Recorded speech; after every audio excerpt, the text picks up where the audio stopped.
Hello and welcome to Raj Sabha TV watching discussion today with your host Rajat Kane. It's early morning on Wednesday and finally we have a winner in Bihar Assembly elections. Now after a whopping unprecedented vote count that went on till 3 a.m. this morning, the results were declared by the Election Commission and there we have NDA winning 125 seats, the combined winning 125 seats, whereas the opposition Mahagathbandhan, which was led by RJD, winning 110 seats. Now, the vote count, which began on Tuesday early at 8 a.m., went on till 3 a.m. on Wednesday. Election Commission had announced that this time around voting would be a little slower given the measures it has taken due to coronavirus pandemic situation. The number of booths were there. The number of booths were larger than usually what we have seen in the elections. Now, what exactly led to the victory of NDA? We have two panelists to discuss more on this. Thank you, both of you, sir, for joining us. We have Mr. Shekhar Iyer, the senior journalist, and Mr. Prafulla Ketkar, he's editor, organizer. Now, sir, straight away, let's begin dissecting the Bihar Assembly polls. First to you, Mr. Shekhar Iyer. We have seen several exit polls, although exit polls are, it's just a speculatory, but NDA defying all the exit polls and winning 125 seats. And especially like if we'll definitely come to the individual party performance later, but please, let's start explaining how NDA managed to win this poll. Sir. Well, I think there are three big takeaways from this election. The first takeaway is the Prime Minister Narendra Modi led BJP continues to be strong and very popular across the country, and more particularly in Bihar, where it has actually, I would say, overcome the anti-incumbency problems faced by the incumbent government led by JDU leader Nitish Kumar. That's the first takeaway. Right. The second takeaway is that the opposition, particularly Tejasvi Yadav, despite a very aggressive campaign, and I would say definitely a very impressive leadership of the opposition, could not make it, but definitely has revived his own party and beyond the legacy of his father. That's the third takeaway. Second takeaway. The third takeaway I find is how particularly parties like the left, AIMIM, and other smaller parties have, found a new future in Bihar. And what is interesting to note is that the left party's strike rate is far, far better than what the Congress has achieved. I think the other part is some of the issues thrown up by these elections. Now, these are the issues that will dominate in the rest of the years ahead, particularly the issue of unemployment or employment generation. Right. And second is the plank of development. The plank of development is alive and getting stronger, though in Bihar, it did not help Tejasvi Yadav to completely overcome the caste, I would say, mobilization. We will come to the plank of development, the campaign points of development and other issues, considering the incumbent JDU tally was much lower than it was last time. Mr. Prafulla Ketkar, now what explains, we don't see, I believe there are just one or two states where we have seen the three-term incumbent beating all the odds and again coming back. Now, if you dissect these the results, BJP has emerged as the larger party in the NDA fold. Of course, it missed the single largest party mark by 75 that went to the opposition camp in the JDU. Now, let's say in NDA, what were the contours in which both the parties ran their campaign and finally emerged victorious? See, this is very ironical that, the same NDA when JDU, BJP combined got split just before, 2014 general elections. it was on the plan that Prime Minister Modi would not be seen on the posters, and he will not be campaigning in Bihar, and these kind of conditions that were put forth by Mr. Nitish Kumar. And now Prime Minister Modi, virtually beaten up the anti-incumbency that was there against Mr. Nitish Kumar. Right. The numbers clearly show that the JDU and Mr. Nitish Kumar individually was facing huge anti-incumbency. And even at the perception level, Tejasvi and his entire team successfully could create this perception.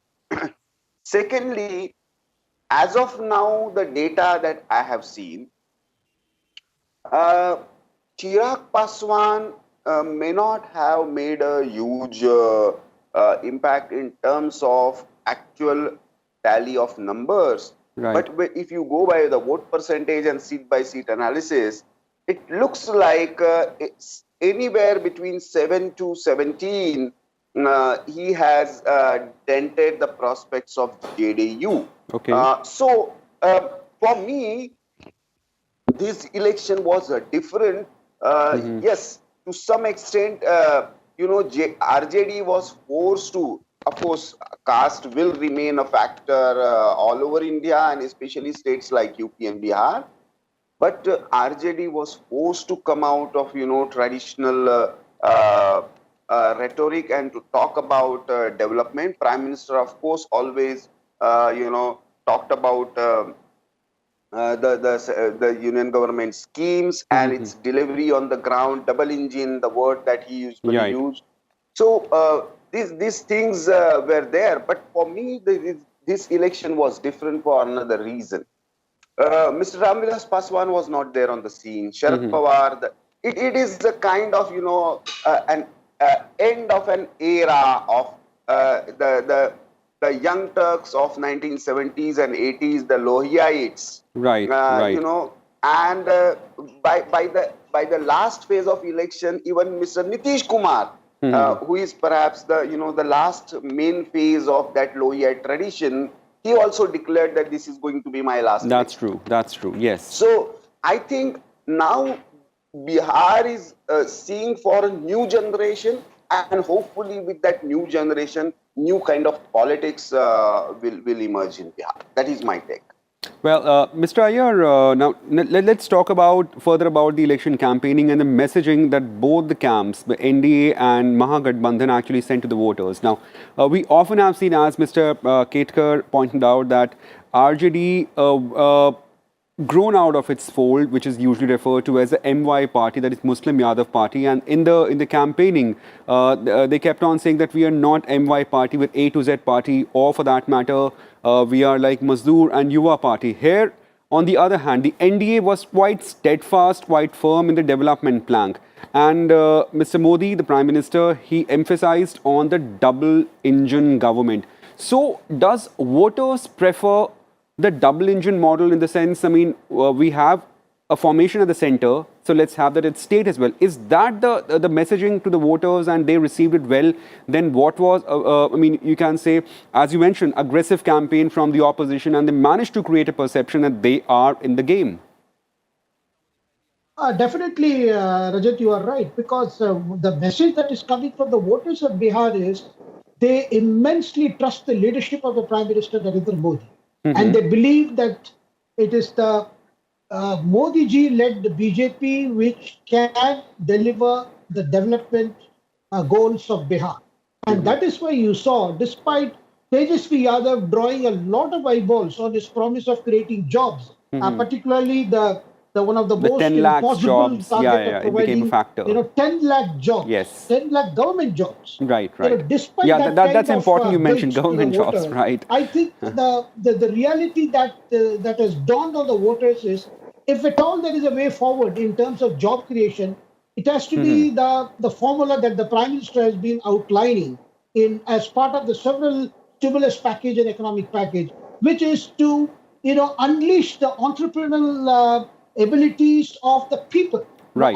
by reskilling, by providing funds for starting up their own small businesses, to take care of their farmers, and to make agriculture a more and more profitable operational area. Now, these are the ideas because the Prime Minister, I mean, neither the Prime Minister nor Nitish Kumar went about any populist promise. Because, you see, it must be said to the credit of Nitish Kumar too, whatever he had promised, the Badla of Bihar that he had promised in 2005, a lot has changed. Today, Bihar is talking about an aspirational, dimension, a realm of Bihar. That is why this is today aspirational Bihar, which wants more jobs and better jobs. And also, I think the people are looking at who is able to offer it better. Right. Right. It Right. is Tejasvi Yadav with his promise of government jobs, which I think today's economic scenario is not something that is possible. People know it, and I think that is why aggressive campaign that drew a lot of attention probably also answered to the anguish and anxiety of a lot of young people of Bihar. But at the same time, there is a realization that you can promise the moon or you can promise the stars, but it is creation of stars on the ground, that is going to be important. So what is, Right. I think, the big message that is coming is the NDA's plan of economic development and NDA's plan of economic development, I think, carries a greater conviction, because at the end of the day, people know that you can promise everything and nothing will happen, as a way of shifting focus from your past track record. Because after all, Tejasvi Yadav had to move away from that legacy of his father, I mean, of his parents, I would say. That is why nowhere did Tejasvi talk about what had happened under Lalu's period. Because when Nitish Kumar was elected in 2005, let's remember the kind of the mood that was in Bihar. That is when they chose him. Now, after 15 years, it's very natural. It's very natural that there is a kind of a voter fatigue with the chief ministerial face. And also, there is a tendency to look for change, even if things have improved. And that is why you find here that people stuck to this alliance, the India alliance. And Right. yes, as Prafulji mentioned, the role of particularly the role of the LJP factor, which has caused a lot of damage to Janata Dal United. Otherwise, perhaps you could have seen that the NDA's performance this would have been a far more impressive. Okay. Rajat? So, amazing shades of complexities here in the results. Mr. Ketkar, now let's move.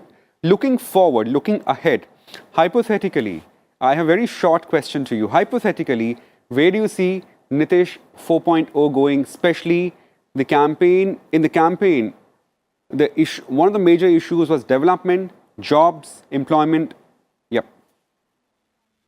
Nitish 4.0. Yeah. See, certainly, Rajat, in the background, whether somebody agrees or not, migration and management of corona crisis was a key issue in this election in the background. And ultimately, when Prime Minister Modi went there and talked to the voters, the kind of schemes that were devised to deal with this unprecedented crisis, Right. there was a positive response to that communication. Now it is for Mr. Nitish Kumar to deliver with more rigor and astute planning those schemes on the ground. But at the same time, I think there will be a challenge for Mr. Nitish Kumar because he has seen a decline in his party's performance. First time in such a massive scale, BJP has emerged as the bigger partner in the electoral victory. JDU does not have a BJP kind of cadre culture where a new kind of leadership will emerge from cadre. So I think the focus of JDU or Mr. Nitish Kumar will also be in managing this alliance. Okay. So how do they come out with the new set of, because Rajat, the 15 years old narrative of Jungle Raj is not going to connect with the first time or voters, and now you will That's have true. to talk about your performance and your faces. You can't always target Lalu Prasad Yadav and then say we are the best option. Uh, there was some kind of Tina factor with Nitish Kumar this time. Okay. It was Prime Minister Modi's, image and communication strategy and Tina factor with because Tejasvi was untested, but still, the way Tejasvi has gained ground, or rather, I would say, managed to retain the ground, because MY was always a solid. But from 80 to 75 is not a bad performance. It was actually the Congress and Congress fighting on 70 seats that has, pulled him down. But Right.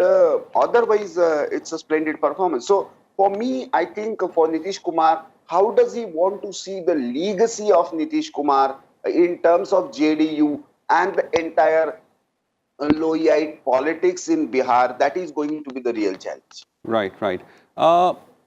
Well, Mr. Iyer, I have one question to you. Now, let's shift focus towards the opposition camp. Now, as Mr. Ketkar also pointed out, that RJD's performance is something to be considered, as they won 75 seats and they emerged as single largest party. And perhaps it was the alliance partner, the Congress party, which is a larger party, if we see at the national picture, which actually pulled them down. Now, giving Congress 70 seats, was that a fault? And also, like, again, a hypothetical question to you, since you have seen more than I know, Mr. Iyer, would Lalu Prasad Yadav have agreed to such an arrangement of seat sharing by the RJD? Well, I had heard during the run-up to this, reaching an understanding between the RJD and the Congress, I was told that Lalu Prasad Yadav ji, despite being in the jail, was of course sending his advices to Tejasvi, and one of such advice was not to concede too many seats. But then the Congress was also very aggressive in its demands, and perhaps it was felt, okay, for the sake of Mahagathbandhan, it was decided, okay, let the Congress take 70 and take responsibility. But what has happened is not just in Bihar, but everywhere, the Congress does have problem on the ground. See, look at compare it with what the left parties have done. You see, left parties have managed to do very well wherever they have got into an alliance. 16 like this. seats, yes, And 16 seats. That is very, and particularly this time we must remember that CPI, Marxist-Leninist, CPI ML has 11 got seats, 12 seats, I think. Yeah. And look at Congress has got 19 seats. If an extreme left party is able to take advantage of the Gathbandhan and is able to get 12 seats, and Congress with a kind of the national leaders who had dissented in Bihar could only get 19 seats. And apart from the fact that the left 16 consists of CPIML 12, CPI 2 and CPM 2, which means the extreme left is able to do better than even the so-called little more moderate version of the left. So I think the Congress needs to really do some self-introspection in terms of its leadership and in terms of issues, because I can recall the Rahul Gandhi ji's first public rally was more about the happenings in the border with China and more targeting of the Prime Minister, which apparently now, as it is as the result showed, has not gone down well with the voters, because they could not see what was the Congress offering. At least Tejasvi Yadav was continuously talking about economic issues and saying that he doesn't want to focus on this caste. But I didn't see a similar kind of understanding. And I think, unfortunately for the Congress, they seem to have not learned any lessons, since 2019 Lok elections. Because 2019 elections was also more about, Congress pouring, I would say, all its firepower at the Prime Minister. Because the problems of Bihar are very complex problems. Because even now, I would suggest that NDA particularly should also look at, the kind of support base that this extreme left, as well as parties like MIN, because this is also a very interesting dimension where, a party like overseas MIM has managed to convince its support base Yep. Yep. that if anybody has to take care of you, we can do it better than the other so-called secular parties. I mean, this is a very, very, I would say, a very serious indication of the factors operating on the ground, Rajat. Right, right. Well, absolutely, Mr. Iyer, and especially talking the Congress strategy of and their former president Rahul Gandhi attacking Prime Minister Modi, and this has been the center stage of Congress politics, as you mentioned, ever since 2019 elections. Now, this time around, as they kept on targeting the Prime Minister, now, Mr. Ketkar, has this election once again reinforced that given the national picture, there is no bigger leader than Prime Minister Modi at this point, and attacking him will backfire? Absolutely, this has been a lesson for the Congress. Elections after elections, the lesson perhaps which Congress refused to learn. In fact, if you analyze carefully, Rajat, uh, uh, Tejasvi and RJD poll campaign systematically avoided targeting center and especially Prime Minister Modi. Even if they had to mention, they used to mention as Delhi ki Sarkar. But individually targeting Prime Minister, they deliberately avoided. They didn't bring issues related to the border tension with China. They never tried to put a blot of corruption on the center. In fact, he deliberately avoided any corruption related issue. Whatever he had to target, he targeted Mr. Nitish Kumar. His poll plank was very, very targeted to his audience and to the opposition, who is the main target. And that has, played very well. Secondly, his vote base also was very clear. Unlike Congress is still not sure what is its vote base, what are the target areas, what are the issues. So Congress as an ally has become a sort of liability for most Okay. of the parties all over India. And the classic example is, forget about where it has gone in alliance with somebody else, where it is fighting individually. Along with the Bihar elections yesterday, there were many bypolls, and if you see the national picture, where Congress clearly had an upper hand. Take a case of Telangana, for example, a bypoll which is generally considered a cakewalk for the ruling party at the state. But BJP gave a tough fight and won the election of single seat from Telangana, Dubakka seat, maybe by a thin margin. But BJP has made us decisive inroads, while Congress had a natural, space traditionally in this Right, region of right. Telangana, and Congress couldn't do anything. That shows the mindset. Ideologically, organizationally, and leadership-wise, all these three planks, I think Congress is not very clear what it really wants to offer to the voters. Well, just one more question, Mr. Ketkar, before I move to Mr. Iyer and we wrap the show. Now, as you mentioned, that Congress has become a sort of albatross across the neck for its partners, and as an ally, it's not beneficial to tie with the Congress. So, will these elections, of course, like not just us and all the parties will also analyze elections, and especially in state like Tamil Nadu, where Congress is again a very junior partner to the DMK. Which obviously would be vying to win the upcoming assembly polls that's due next year. So will these results have bearing on the seat share negotiation capabilities of the Congress? Certainly. I think Bengal and Tamil Nadu will be real testing points, because the way Congress has lost Karnataka, and Madhya Pradesh, after almost, because there is no ally, there is a neck to neck BJP. So Congress will lose eminence as the opposition pole, not just individual states. That is one factor nationally, but even state-wise, if you see the way Samajwadi Party lost after allying with Congress in Uttar Pradesh, Uttar Pradesh. and now RJD has missed the opportunity to form the government after allying with Congress in Bihar. That will be a clear message to other parties.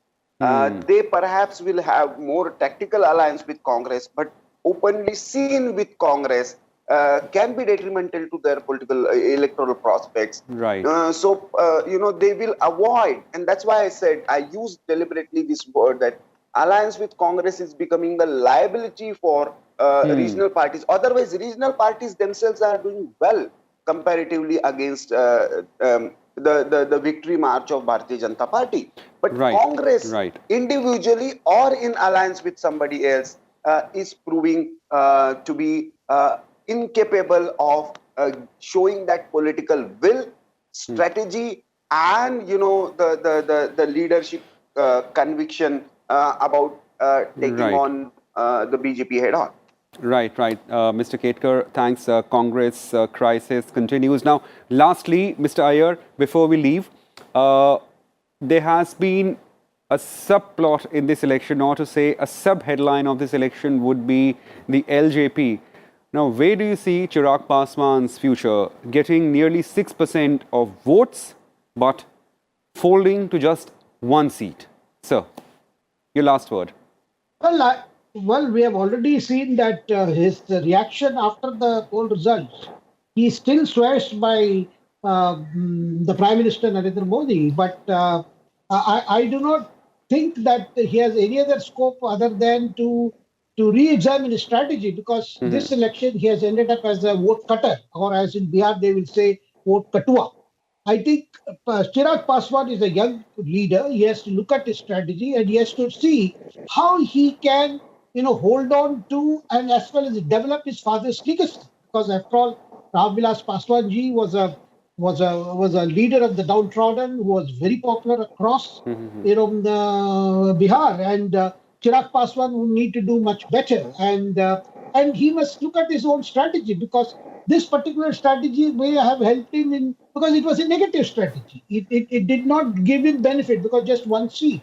And well, if it was Ramvilas Paswan, one would have said that okay, there is so much of capacity in him to take it forward, take the party forward. But Chirag Paswan will have to do much better. Right. Thanks, Mr. Iyer. Thanks, Mr. Ketkar, for joining us in the morning and discussing with us as to how these elections were fought and how the results were arrived and what were the issues and how do we see Nitish 4.0 or the NDA once again coming back to Bihar Assembly and now looking ahead at its another term, or to say fourth term. Thanks for watching discussion today. Keep watching Rajya Sabha TV for more updates on national and international headlines. Thank you.